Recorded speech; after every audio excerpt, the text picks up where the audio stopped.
Muy buenas noches. De parte del Instituto de Investigaciones Jurídicas de la Universidad de Costa Rica, les damos una cordial bienvenida a estas quintas jornadas de investigación. Se les informa, podrán realizar sus preguntas al finalizar la exposición. Las mismas serán contestadas por el expositor. Asimismo, agradecemos y valoramos nos brinden su opinión de esta actividad por medio del código QR que les fue entregado al inicio. En mesa principal, el día de hoy contaremos con el máster Rubén Chacón Castro, quien nos estará presentando su trabajo titulado Pluralismo Jurídico, la justicia propia indígena en Costa Rica, a la luz de la jurisprudencia constitucional 1989-2021. El máster Rubén Chacón Castro es licenciado en Derecho y notario público. Es magíster en Derecho Público y profesor de la Facultad de Derecho, en donde imparte el curso de razonamiento jurídico. El tiempo es suyo.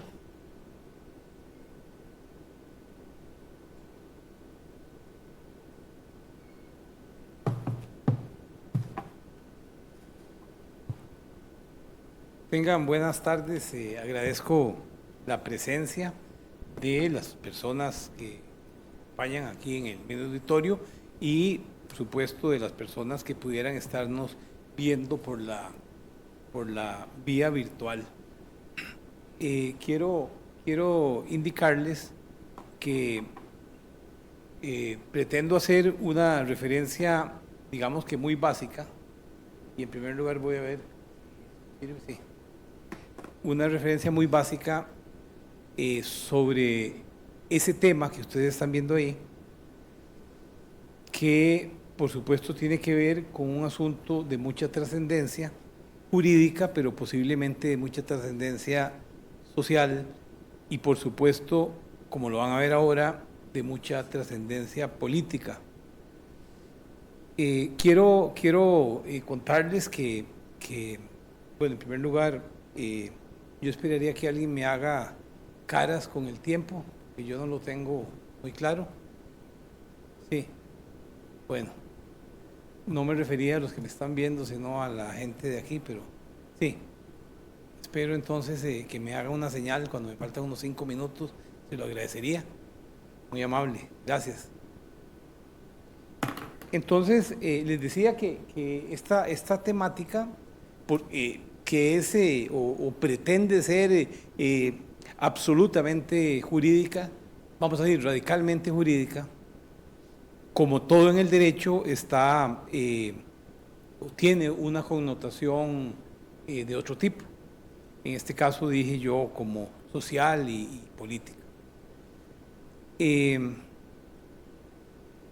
La realidad dice que hay en nuestro sistema, en nuestro país, en nuestros ámbitos, hay concepciones del mundo que denominamos indígenas y que tienen que ver con una forma de concebir la realidad, digamos que, y empecemos a utilizar parámetros de definición, digamos que distintas a lo que podemos denominar un sistema dominante, un sistema hegemónico o simplemente un sistema no indígena.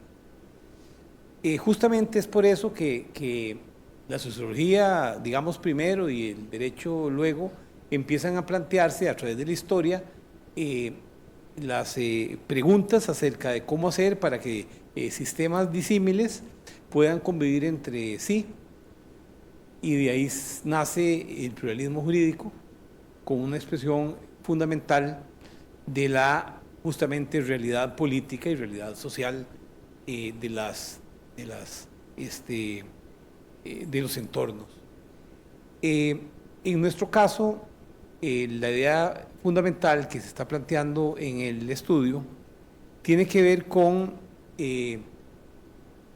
partir de una especie de hipótesis que es más que hipótesis, una absoluta tesis, que dice que el sistema costarricense es un sistema pluralista. Esto, desde el punto de vista normativo, es inobjetable porque si damos cuenta del artículo primero constitucional, no podemos negar de que estamos hablando de que nuestro sistema es un sistema pluralista, y en tal sentido pareciera que cualquier análisis que hagamos de otros sistemas dentro del ordenamiento constitucional costarricense nos tiene que dar como resultado la aceptación de que la pluralidad, la conexión o la coexistencia entre sistemas existe. Siendo así, por supuesto que entonces la pregunta esencial del estudio no está en si el sistema es pluralista o no es pluralista, sino que se parte de que el pluralismo jurídico en nuestro sistema se expresa o tiene una perspectiva bajo unas dinámicas, otra vez sociales, culturales, que denominaremos justicia propia indígena.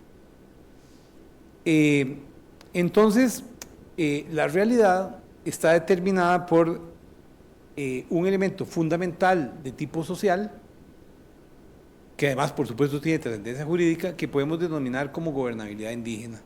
Es decir, hay pueblos ancestrales que por definición tienen una manera, digo por definición porque nadie podría creer que no es así, que hay una manera especial de organizarse, de administrarse. Y por supuesto que si nos abocamos un poco a las perspectivas históricas, nos daremos cuenta que esa especie de auto definición de lo que es la propia organización ha traído como consecuencias procesos históricos de expoliación o de afectación a esas culturas. Porque justamente como antecedente del pluralismo, esas autoafirmaciones gubernativas, por supuesto, lo hemos estudiado, han contrastado históricamente con las perspectivas de los sistemas hegemónicos a través de la historia. Entonces, esa realidad indígena, que está aquí plasmada en el título de la investigación, tiene que ver con que hay dinámicas organizativas o gubernativas que desarrollan lo que hemos dado en llamar una justicia propia indígena y que eso caracteriza la pluralidad. Pluralidad que ya hemos dicho está determinada desde el punto de vista normativo en la reforma del año 2015 del artículo 1 de la Constitución Política. Dicho eso,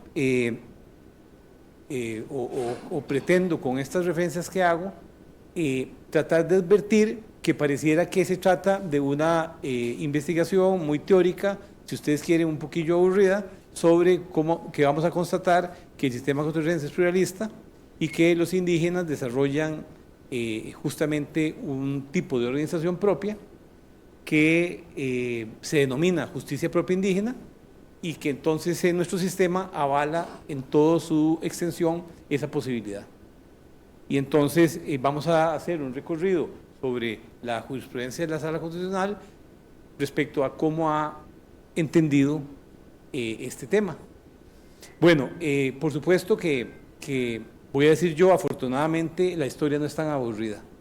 Es decir, el pluralismo jurídico no existe. Es decir, hay procesos de expoliación permanente contra las ansias, llamémoslas pluralistas, y la lucha de los pueblos indígenas por reivindicar su pluralidad es una lucha desigual y es una lucha antagónica que debería traer como consecuencia dialéctica la posibilidad de que un día la resistencia indígena pueda, digamos que, tomar el poder en esos ámbitos de definición del pluralismo.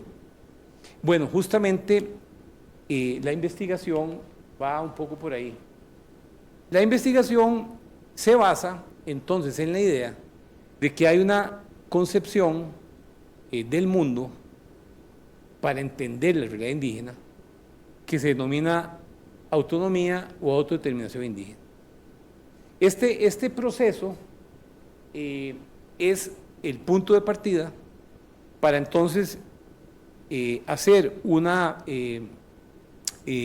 estudio de la realidad de esa organización indígena que expone o que plantea la justicia indígena como una alternativa de realización propia. Ahí en esta lámina ustedes pueden un poco ver cuáles son los temas esenciales, y sobre esos temas esenciales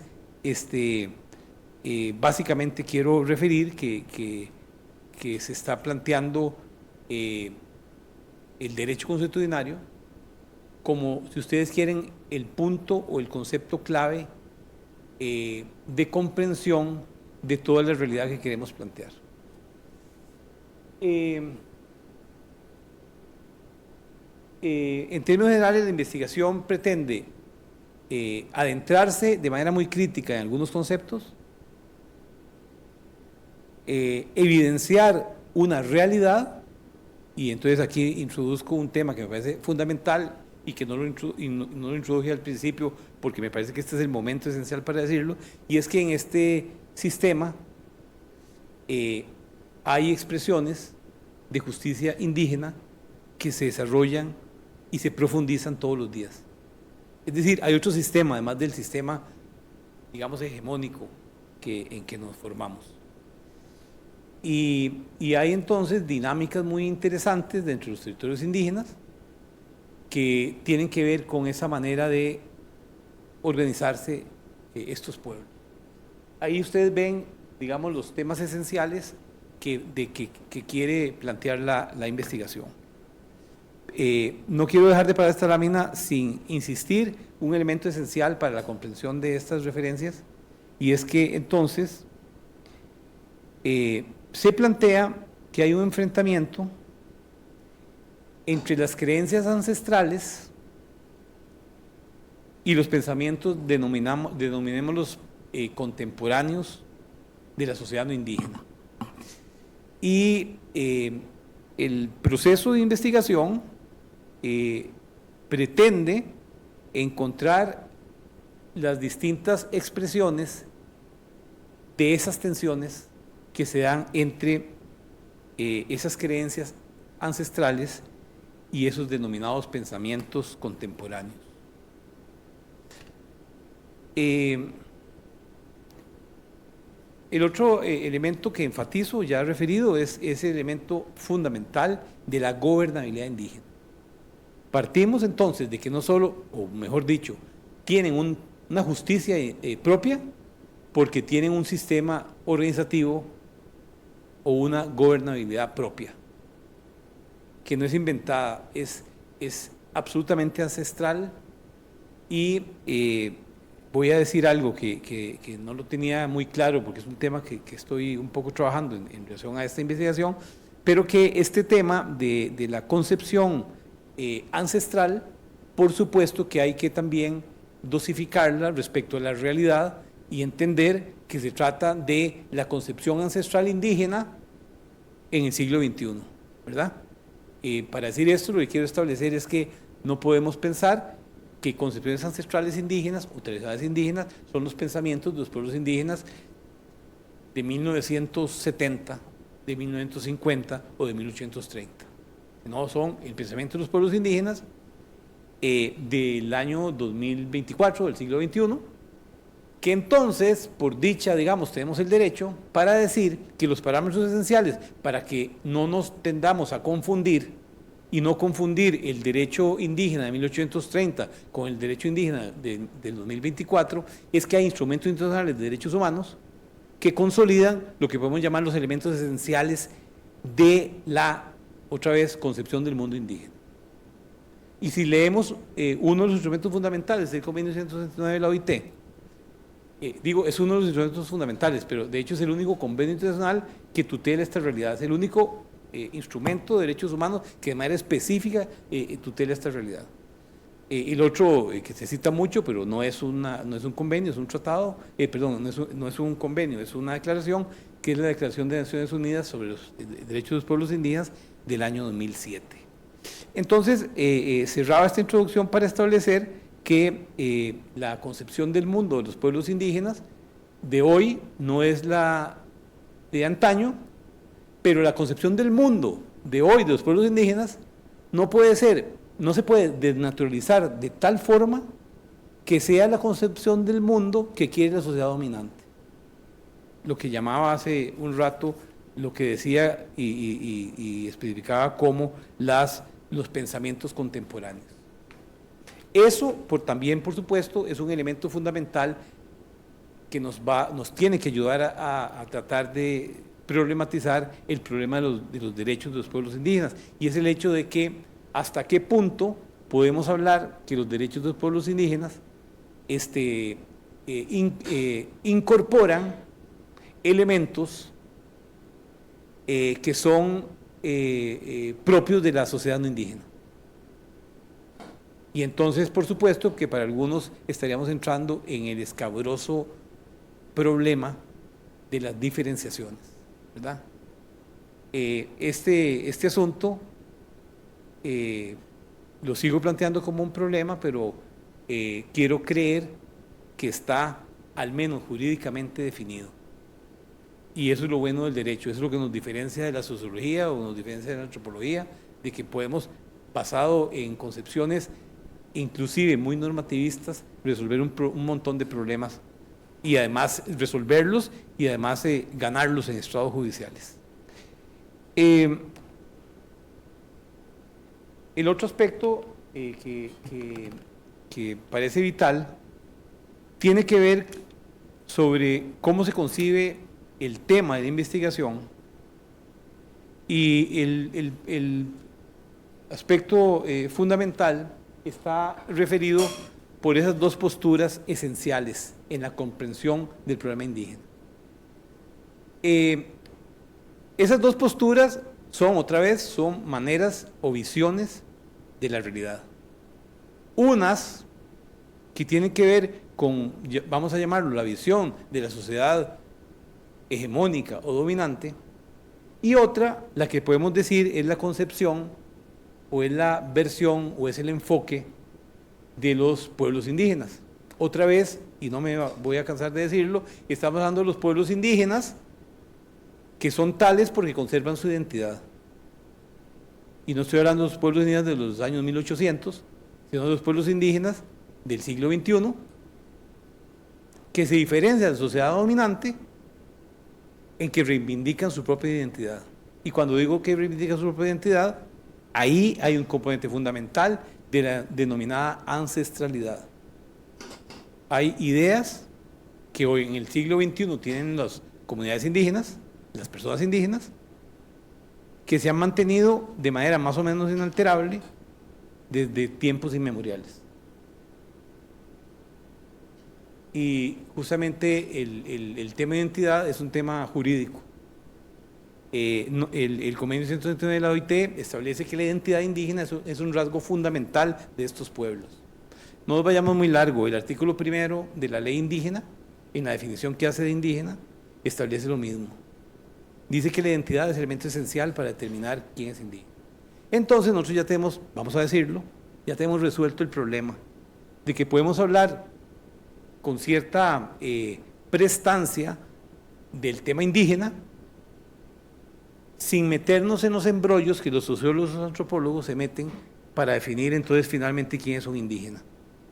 Y si supieran que hasta la misma sala constitucional en el tema de la justicia indígena se ha metido en el asunto y ha resuelto, en términos generales, por ejemplo, que los pueblos indígenas tienen el derecho a definirse ellos mismos quiénes son indígenas.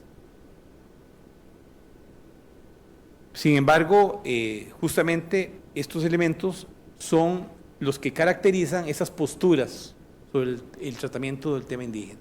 Una de ellas, decía, es la de la autodeterminación o la autonomía, que ya hice mención de que está regulado por el Convenio Internacional 139 de la OIT, pero además por la propia normativa costarricense, y podríamos decir que inclusive por el artículo 1 de la Constitución Política.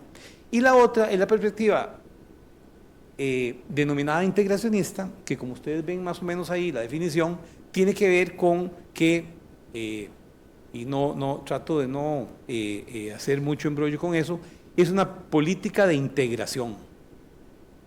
Vamos a integrar a la gente que no está muy civilizada. Vamos a integrar a la gente que no tiene mucha claridad de las ventajas del mercado. Vamos a integrar, finalmente es eso.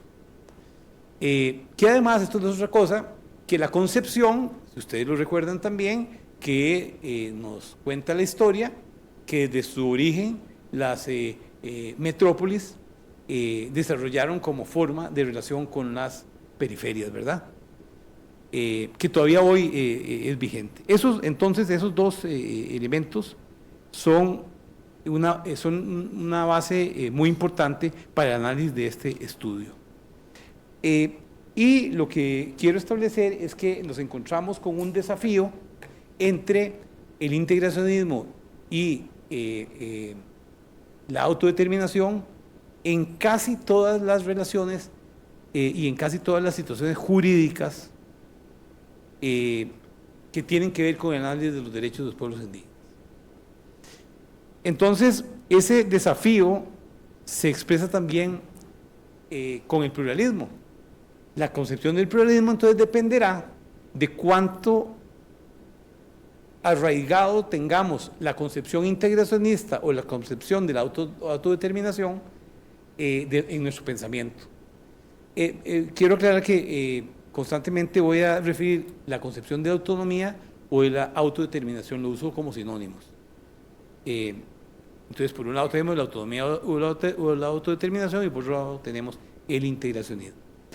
El derecho consuetudinario, entonces, si lo entendemos, el derecho consuetudinario como la expresión histórica, o sea, ancestral, de las aspiraciones de la dignidad humana indígena, estoy parafraseando la definición de los derechos humanos, es decir, los pueblos indígenas tienen derechos humanos distintos a los derechos humanos, digamos, positivizados, los derechos humanos que se crearon en aquellos órganos formales de derecho internacional, y entonces los pueblos indígenas reivindican en el derecho consuetudinario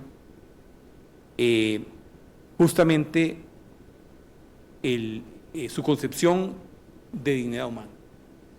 En ese sentido, nos planteamos la construcción de la autonomía como una labor constante. Por eso les hablaba de los indígenas de 1830, los indígenas del siglo XXI.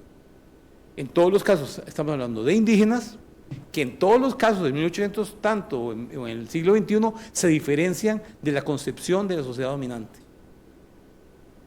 Porque ellos tienen una visión, vamos a ver, sus prácticas y sus dinámicas históricas les ha hecho reivindicar una concepción de dignidad humana distintas, y pongámosle nombres y apellidos, a las concepciones que derivaron del pensamiento liberal, ¿verdad?, de la Revolución Francesa. Volviendo al sistema interno, al sistema costarricense, el sistema pluralista jurídico costarricense está marcado por rasgos integracionistas.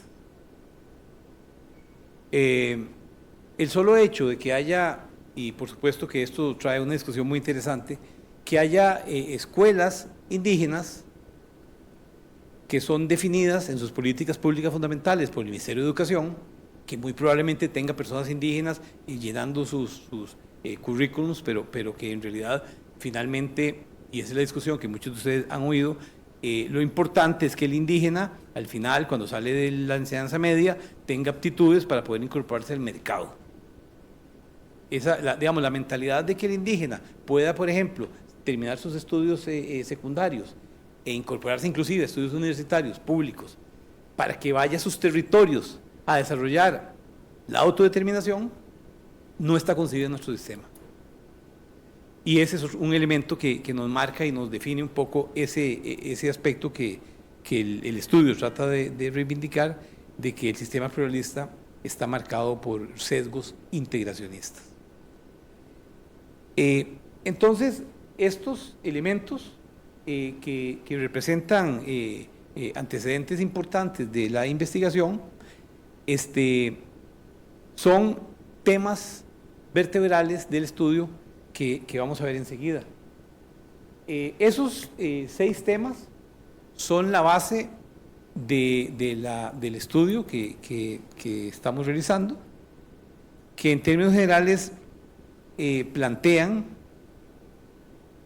o se proponen desarrollar los contenidos de algunos elementos, llamémoslos así, esenciales para poder determinar cuál es el alcance de los derechos de los indígenas, por ejemplo, que es el tema específico del estudio, de los indígenas al desarrollo de su justicia propia.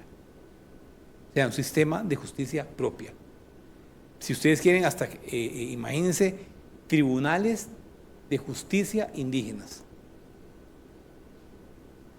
que no sé si lo enfaticé, pero lo quiero decir, que hoy, en estos momentos, existen en nuestro sistema. Y que además la Sala Constitucional ha hecho constantes referencias.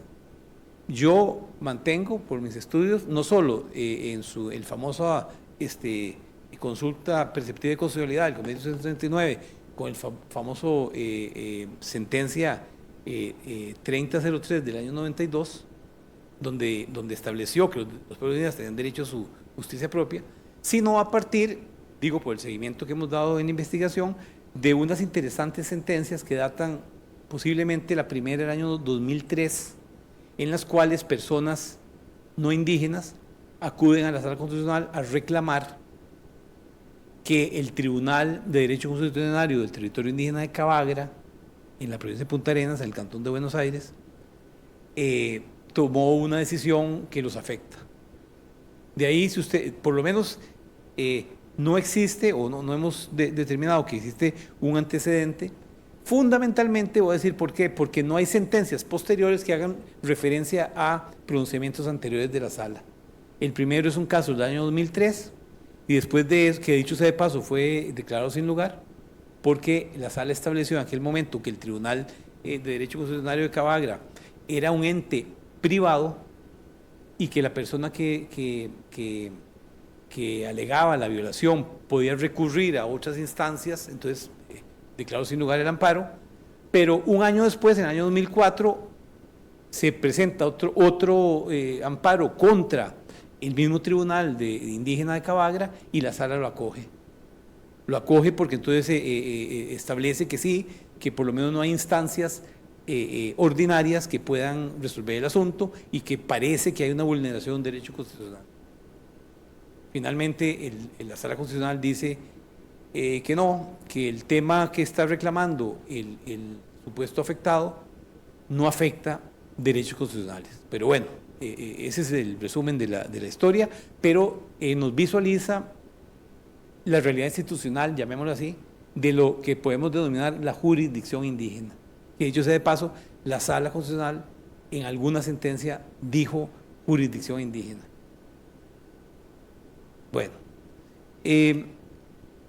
esos temas entonces los voy a desarrollar rápidamente, pero antes, dicho esto, en cosa de 2 minutos, quiero contarles cosas que espero que muchos sepan.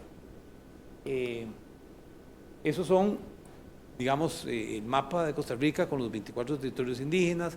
Estamos hablando de que, ahora vamos a ver con detalle, vamos a ver el dato, que cerca del 7% del territorio de la zona o el área terrestre del país son territorios indígenas, que hay territorios indígenas en todas las provincias excepto en Heredia, que hay 8 culturas indígenas, que de esas 8 culturas al menos hay 4 que conservan su idioma vernáculo y que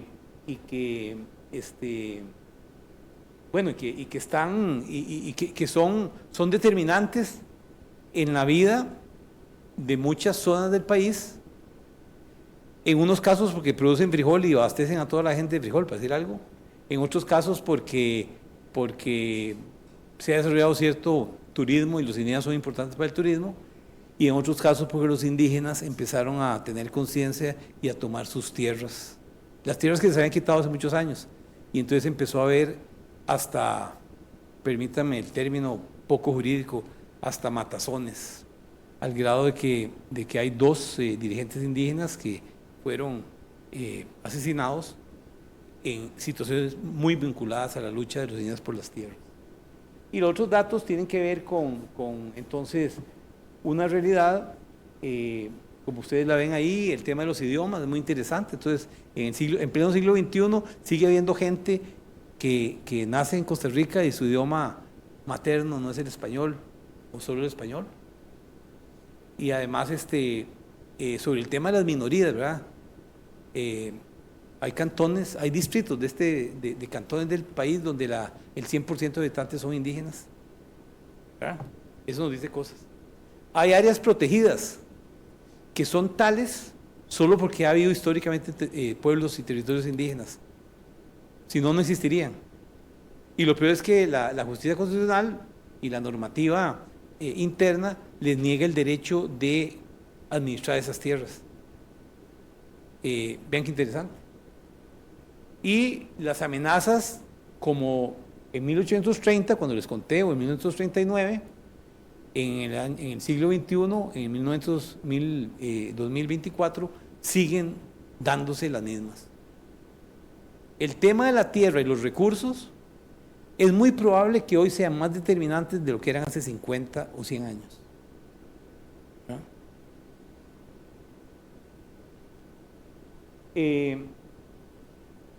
En términos generales, ahí ven una secuencia de normativas. Voy a tratar de ser muy breve en eso. En el año 1939 se aprueba la Ley General de Terrenos Baldíos. En el artículo 8 de la Ley General de Terrenos Baldíos dice que declara, 1939, ya casi pronto 100 años, declara que las tierras son de los indígenas y que además son inalienables. Y entonces, a raíz de eso, podríamos decir que comienza, que es muy importante para la investigación. Cuando en el año 39 la Ley de Baldíos, en el artículo 8, declara que las tierras son propias de los indígenas, son propiedad de los indígenas, se puede inferir que dice eso el legislador porque los pueblos indígenas tienen una tradición organizativa. Es decir, yo no declaro que nadie es dueño de nada, sino percibo que hay una organización, la cual, dicho de paso, nadie está descubriendo nada si lo decimos. Es decir, lo que pasa es que el sistema siempre negó la posibilidad de que los indígenas se organizaran. Pero vean que desde el año 39 se les declara propietarios de tierras que se declaran, dicho de paso, inalienables. Eso evidencia la aceptación del sistema, de la organización indígena y, por supuesto, de la organización ancestral indígena. Y en lo que sigue hay normativas. En el año 59 se aprueba en el sistema costarricense el convenio 107 de la OIT, que es el primer convenio en la historia de la humanidad que tutela derechos indígenas. Después viene el 169, que es una revisión de ese 107 en el año 92, pero desde el año 59 se aprueba el convenio 107 de la OIT. El sistema costarricense ha reconocido derechos de los pueblos indígenas desde el año 39, se consolida con el convenio del año 59 y así sucesivamente. Al grado de que en el año 89, cuando se aprueba la reforma constitucional, con aquel modelo, el nuevo modelo de constitucionalidad, el artículo 48 de constitucional declara que los instrumentos internacionales de derechos humanos, como el convenio 179 de la OIT, tienen un rango constitucional o incluso supraconstitucional. Es decir, los derechos de los pueblos indígenas son constitucionales o supraconstitucionales. Yo entonces, conforme voy con este discurso, digo, entonces, ¿de qué va a tratar la investigación? Si el pluralismo existe, si los indígenas tienen derechos constitucionales, y cada vez que lo digo, entonces me acuerdo de los actos de expoliación que viven todos los días estos pueblos. Y no solo expoliación, sino, y es lo que más me preocupa, las acciones de integracionismo que lleva a cabo el sistema. Casi que si ustedes ponen atención en ciertos sesgos del sistema, básicamente las políticas públicas del sistema, el sistema tiene como objetivo hacer que los indígenas no se diferencien de los no indígenas. A no ser que sea para efectos folclóricos o de turismo, ¿verdad? Una prueba la vivimos aquí en esta universidad, lamentablemente, y en las universidades públicas. No hay un solo programa en ninguna universidad pública que esté conectado o fijado a las políticas de los pueblos indígenas sobre la autodeterminación. Bueno, en primer lugar, porque el sistema no les da la oportunidad a los pueblos indígenas para que desarrollen políticas, para que propongan políticas públicas sobre autodeterminación. Pese a que el Convenio Internacional de la OIT y la ley indígena y otras normativas establece que esas áreas donde viven son áreas suyas, dicen son inalienables, son imprescriptibles, son no transferibles y son exclusivas de las comunidades indígenas que las habitan. Eso es lo que dice el artículo 3 de la ley indígena. Y además el Convenio 139 dice que los pueblos indígenas tienen derecho a definir sus prioridades, que es el principio de autonomía que estábamos aquí exponiendo. Entonces, nos damos cuenta de que es una realidad. Por supuesto que no tenemos que ser, ¿cómo se llama? No tenemos que tener una perspectiva pesimista y pensar que lo que estamos hablando es de aspiraciones de los pueblos indígenas, de utopías conseguibles de los pueblos indígenas. Pero no son solo utopías conseguibles, son en primer lugar acciones represivas del sistema dominante.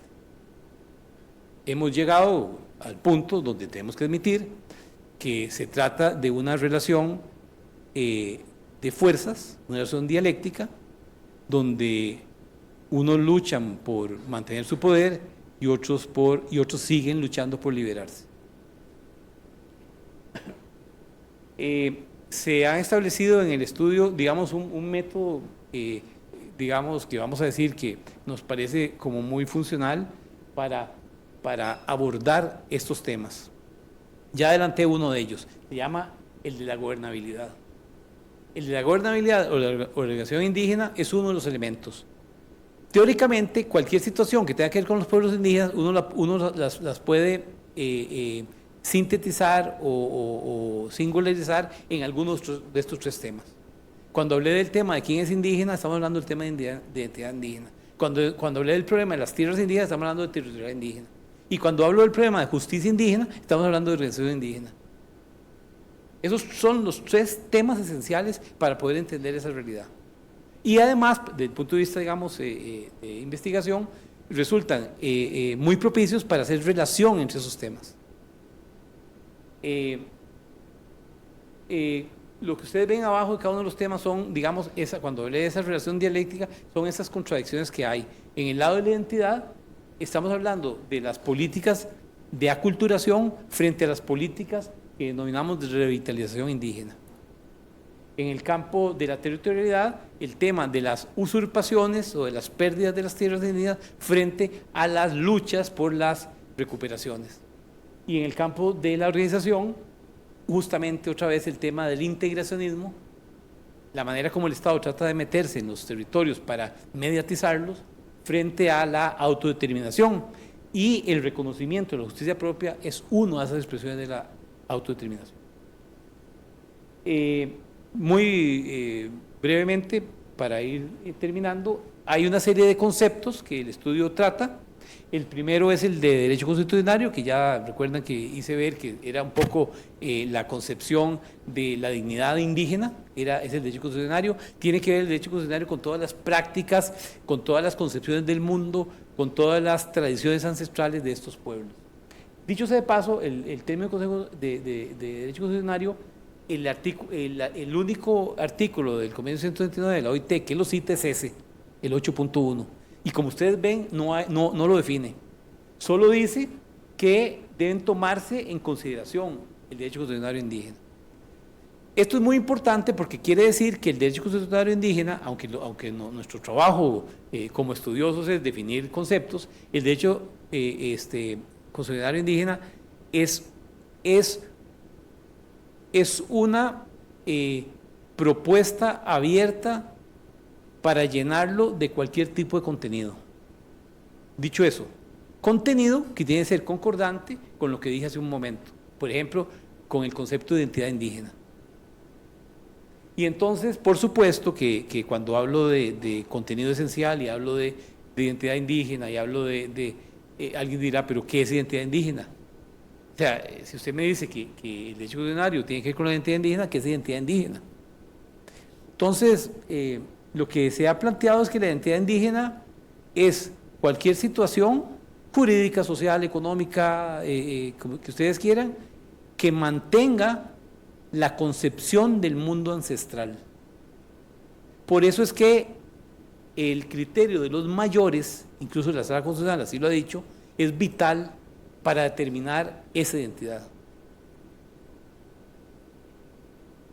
El otro tema es el del problema jurídico, que tiene que ver con la coexistencia de sistemas y que en este caso nos interesa básicamente por el principio que hemos establecido de la determinación constitucional de que entonces Costa Rica es un país pluricultural, ¿verdad?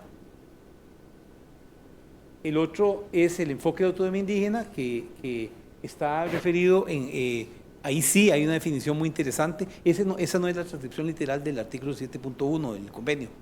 Es una referencia a una interpretación. Lo esencial de la autodeterminación, la autonomía, es que los pueblos indígenas deciden por sí solos lo que más les conviene.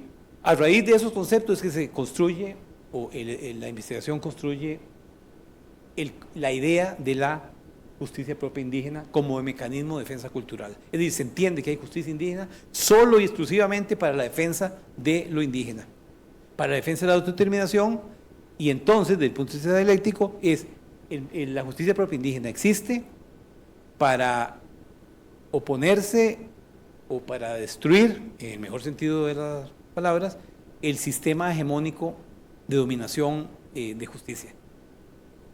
Si lo logramos, un poco la síntesis debería ser un sistema de justicia absoluto y realista. Hay algunos casos que ahí están, tan interesantes. Tal vez el que más me interesa es este. La Sala Constitucional dice, y con este de hecho cierro, la Sala Constitucional dice que una mujer indígena que vive con un hombre no indígena no tiene derecho a poseer tierras en el territorio indígena. ¿Se imagina un liberal oyendo esto que acabo yo de decir? No hay derecho, o sea, el derecho de propiedad liberal no existe bajo esta tesis.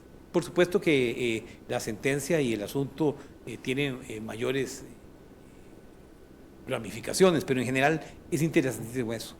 Y ahí es donde el estudio que plantea esa percepción de que estamos luchando contra un sistema que no es pluralista, aunque la Constitución lo diga, nos empezamos a dar cuenta de que hay posibilidades de entender que hay una especie de pluralismo.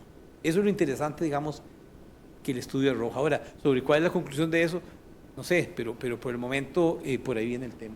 Voy a terminar estableciendo algo muy interesante, y es que hay un objetivo del estudio, como les contaba, que hay comunidades indígenas que desarrollan estas dinámicas. La idea es que el estudio pueda recoger toda esta jurisprudencia y pueda compartirla con comunidades indígenas donde se están desarrollando estas experiencias, y ese es uno de los objetivos esenciales. Yo diría que, por lo menos para mí, es el objetivo que más me interesa, una vez terminado el estudio, poder consolidar.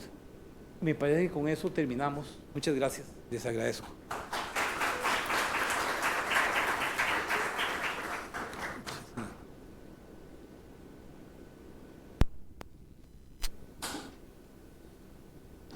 Muchísimas gracias al máster Rubén Chacón Castro por haber compartido con nosotros sus conocimientos. A continuación tendremos la sección de preguntas. Si alguien gusta realizar una pregunta, puede levantar la mano y le haremos llegar al micrófono.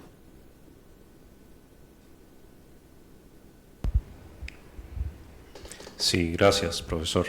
Muy interesante. Un punto para conversar, no sé.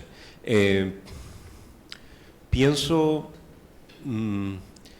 que hay una tensión normativa vigente en ciertas poblaciones indígenas que de hecho ya están parcialmente integradas. Y esa tensión relevante se da en que sus demandas de derechos fundamentales son las demandas de derechos fundamentales no indígenas. O sea, quieren que, qué sé yo, les construyan calles, Y en ese caso la distinción, ¿verdad? O la efectivización del pluralismo se vuelve sutil, ¿verdad? Porque se transformaría también en una especie de imposición para las demandas de derechos fundamentales ya occidentalizados que esas poblaciones semi-integradas puedan hacer. ¿Tiene algún sentido esto? No sé, ¿qué pensás? No, interesantísimo. Bueno, entonces voy a acudir al derecho para contestar eso. Si no, me meto en un enredo. Yo siempre planteo aquel principio de que por más de que lo queramos, nosotros no podríamos hacer una reforma constitucional o convocar una asamblea constituyente inclusive, digo por un tema de historicidad, para declarar nuestro país, nuestro sistema, como una monarquía. ¿Verdad? Digo,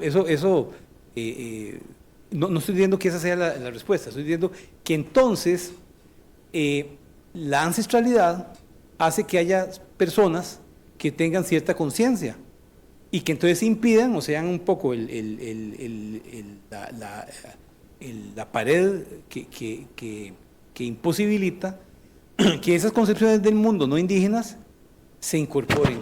Pero además hay un tema interesantísimo, otra vez recurro al derecho. El derecho internacional de los derechos humanos ya es clarísimo de que cualquier, digamos, situación jurídica en la cual yo pueda evidenciar que hay gente, digamos, no indígena, que aspira a tener concepciones del mundo, gente indígena que aspira a tener concepciones del mundo no indígenas, uno podría y ya la sala lo ha hecho en algunos casos, uno podría declarar que no son aspiraciones indígenas, que no son compatibles con la identidad indígena. Claro, solo voy a mencionar el problema de los Balcanes. El problema de los Balcanes, bueno, no voy a contar la historia de los Balcanes, pero a veces a los sistemas les conviene demostrar que hay un grupo que se quiere imponer a otro. Y entonces hay luchas fratricidas de hermanos para definir nuevas situaciones de la realidad de esos pueblos.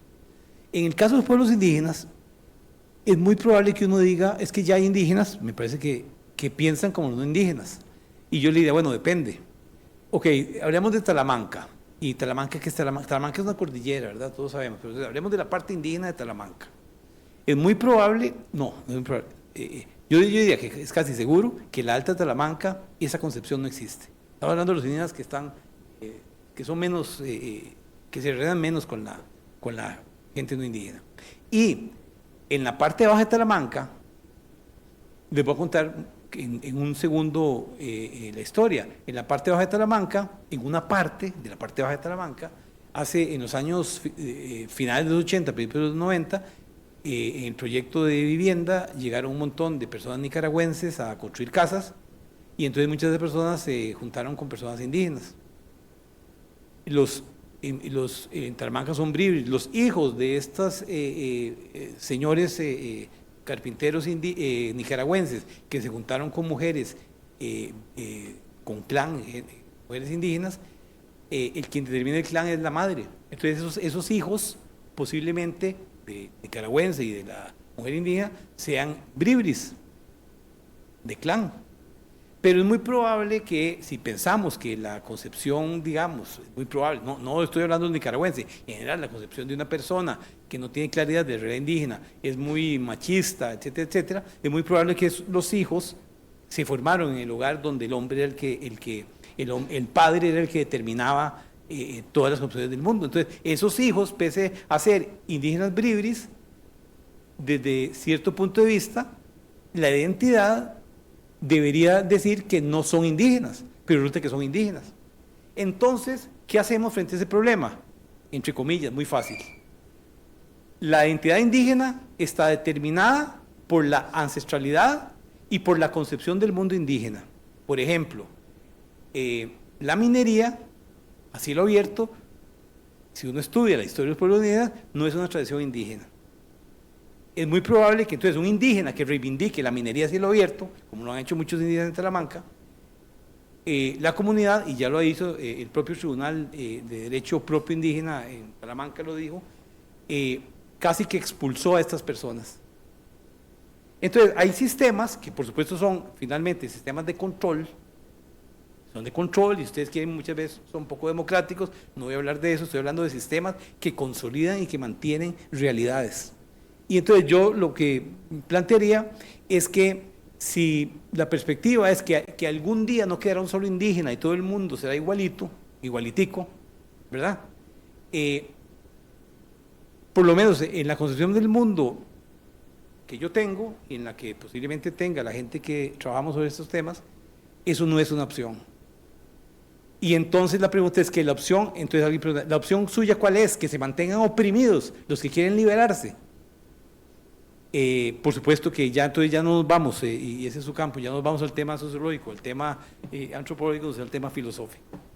Y es un tema que por supuesto que en el mundo se está debatiendo, ¿verdad? Con las autonomías que se reivindican en Europa, etc. Entonces, me parece que jurídicamente podríamos responder que hay un convenio internacional que reivindica la identidad y que hay un sistema internacional de derechos humanos que forja ese pensamiento. Muchas gracias por la pregunta, muy interesante.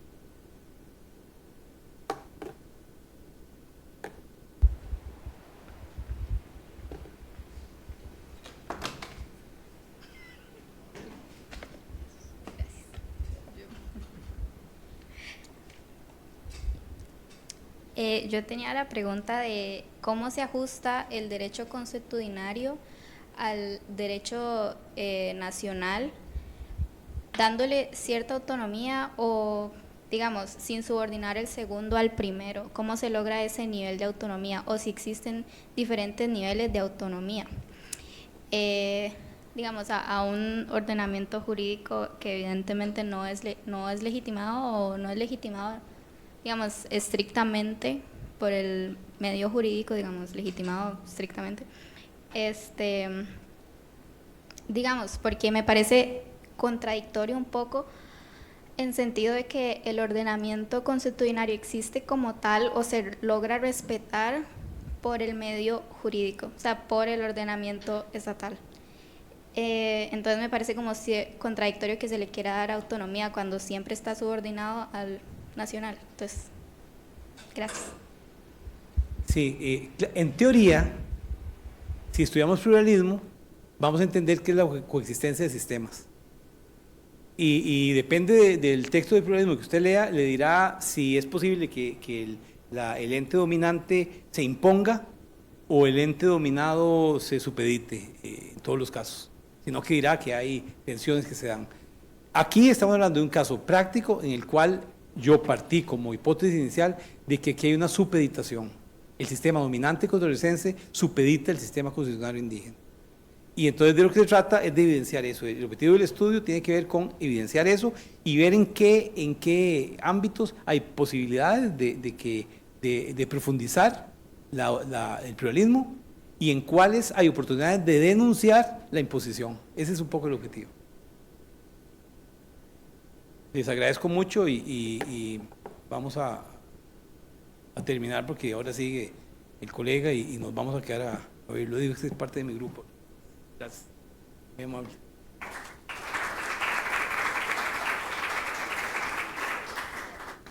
Muy bien, agradecemos al máster Rubén Chacón Castro por habernos acompañado el día de hoy y por haber compartido con nosotros todos sus conocimientos sobre esta investigación.